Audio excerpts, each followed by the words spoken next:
everybody. My name is Aisha Spearman, and I'm a resume writer and career coach based in San Francisco, California.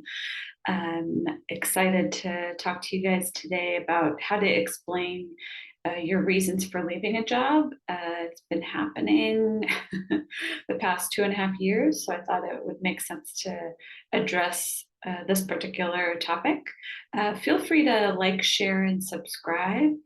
Leave comments below as well. Let me know what you think of these topics. If there's something in particular that you want me to address, feel free to go to my website as well, workinggirlsresumeservice.com.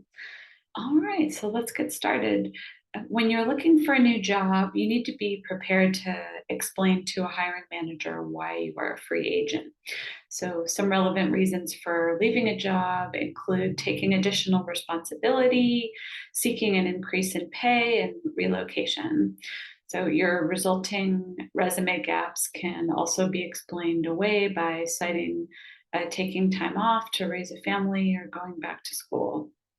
Coming out of a tough economy, with the pandemic, the past 2.5 years, and even getting laid off doesn't have the stigma attached to it that it once did. However, many people quit for some personal reasons because they could not deal with a screaming boss, they felt stuck in a dead end position, or they're tired of enduring poor treatment.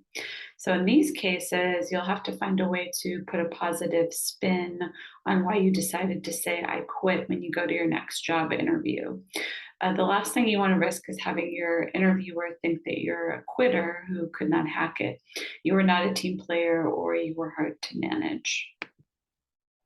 So, this is how you can explain in an honest way why you quit your job without scaring off recruiters. So, some of the top reasons for leaving a job: you got burned out, you were caring for your health or the health of a loved one, you needed a change, you clashed with the company's ethics, and you're seeking career advancement. So, those are some of the top reasons that people want to leave their current position.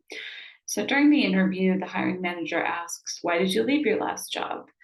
You do not launch into a tirade about how you were expected to work 80 hours a week, or how your supervisor expected you to answer 11 p.m. emails. You've been there, done that. Instead, say something along the lines of, I'm looking for an opportunity where I can leverage my relevant skills and experience while also balancing time with family and friends. I believe we perform our best when we have a healthy balance between work and life. Many companies embrace a work-life balance, so focus your answer on the type of work environment that you thrive in. If you have no other gaps on your resume and have a track record of working with companies for big chunks of time, an interviewer should be satisfied with that response. So, of all the good reasons for leaving a job, your duty to your health and your loved ones is at the top. That's considered the most positive. While you certainly do not have to get into the specifics, if you went out on the Family and Medical Leave Act and then just didn't return to the job after your 12 weeks were up, you might want to give the interviewer some key information as to why you did that. And you can address that this was a very specific and one-time issue that is now resolved, and assure them that the situation is not an ongoing pattern.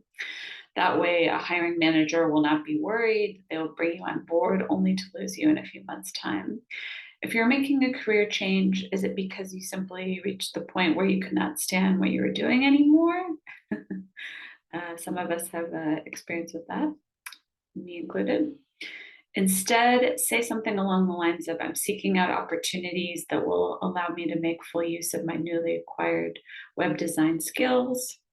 Especially during the pandemic, a lot of us have been taking courses online, networking, etc., going to webinars, just being more open to the possibilities, right? So that might be a good way to transition. Prospective employers are looking for stability, so you want to do your best to demonstrate that you're not just seeking this position on a whim, but that you have taken steps to prepare yourself and have done industry research to make sure this is what you want. There are times when resigning from a job might have been the smartest thing you could have done, namely if you notice activities going on that run afoul of basic ethics, if not the law. You do not want your reputation diminished by a shady organization. If your company does not value honesty or playing by the rules, there is a good chance that future employers will assume you lack those values as well. So, with that being said, bashing your former employer will not go over well, even if it's well deserved. So, you want to stay away from that and turn the conversation onto the values that you share with this new potential employer, right? You want to talk about what your relevant skills are, um, if the mission and goals are similar with this new employer, that sort of thing. You can certainly bring up legitimate disagreements you had with management, but be sure to present your train of thought and why you fundamentally disagreed. Describe what you admire about the company you are interviewing with, such as how they focus on diversity and inclusion or strive to be environmentally conscious. I'm located in the Bay Area, so those are some big ones that people like to name check. This will also give you the opportunity to show that you did your homework. Career advancement is high on the list of reasons for leaving a job. If there is no sign of your career moving forward, no new responsibilities, no new skills to learn, and no raise coming your way, why bother staying? There's a way to express that in an interview without coming off as angry or bitter. Explaining to the interviewer that you have reached the growth ceiling in your position and that you're ready for a new challenge. This explanation puts a positive spin on your departure and positions your professional development at the center. The word challenge implies that you'll be working hard while still remaining committed to the company's ultimate mission and goals, right? So, no matter your reason for resigning, here are a few general tips to keep in mind. Less is more. Provide just enough information to explain your reason for leaving without going into too much detail. Again, the interviewing process, you want to go in depth, but you don't want your answers to be a run on sentence. So, if you need to work on interview coaching, please get in touch. My email is aishaspearman@gmail.com. Would love to chat with you more about that, what some of the possibilities might be. You also want to stay on point, so stick with sharing relevant information that relates to the company and position that you're applying to. Also, be honest. While you can certainly frame how you quit in a positive way, you should never flat out lie about how things went down. Well, this was a quick refresher on how you can explain your reasons for leaving a job during the interviewing process. I hope you find it helpful. Please like, share, and subscribe. If you want to find out more, go to workinggirlsresumeservice.com, and I hope you have a wonderful rest of your day. Take care. Bye bye.